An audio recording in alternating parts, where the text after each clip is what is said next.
Truth be told, we helped the wrong person steal the wrong thing. We didn't mean to unleash the greatest evil the world has ever known. But we're gonna fix it. So how do we pull that off? Figure it out over a drink? Probably best.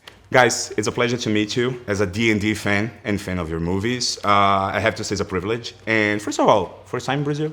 Yes. Yeah. How are you guys enjoying it? Oh, I love it. I love it. I mean, the panel yesterday was electric. It was so intense. Yeah. It's not typical you come to a country and 3,000 people cheer for you. That's unique to our experience.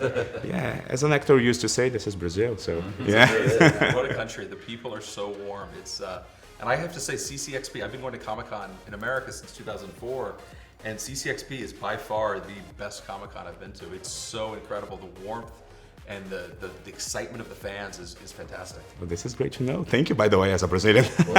But let's talk about D&D now. You know, have you ever played a game before the movie? Oh yeah. Yeah? Yeah. I mean, I had played since I was 14 years old. Wow. You know, I think just as fans of the game, we knew that it was really special, and to be able to portray it in the cinematic space would really set itself apart from anything else in the fantasy genre. This is awesome. Well, combining you guys, there is a big portfolio of comedy and fantasy. How much that influenced in the decision of making this D&D this way? A lot. And we wanted to make a movie that would surprise people because there's a lot of fantasy movies and TV series out there, and we wanted to do something different with it. So it has all the scope and the fun and the magic and monsters of those other things, but we brought to it a sensibility that has more comedy. Not a spoof, but it's okay to laugh, you know, because there is absurdity in fantasy, and we wanted to shine a light on it. This is awesome. Talking about the cast, I mean, how was the experience of working with this talented group of actors as such a mischief group, you know? I mean, they were so great together. I think from the day they showed up in Belfast where we shot the movie, we had a campaign arranged so they could sit and play the game. And so it was the first day we have them, instead of doing a rehearsal, instead of doing a read-through, we played D&D. Yeah, and they played as their characters too. And so they took, you know, their characters' unique traits and used it to play. So it was really eye-opening, and I would actually recommend that any film start their movie with a campaign, because it brings to light the strengths and the differences between each of them. This is awesome. By the way, I noticed that the bard, he has like this spotlight. I mean, does that mean that is your favorite class or something, or do you guys have another class that you prefer? I mean, we love bards. I just think because it's sort of non-heroic in most ways. He's carrying a lute.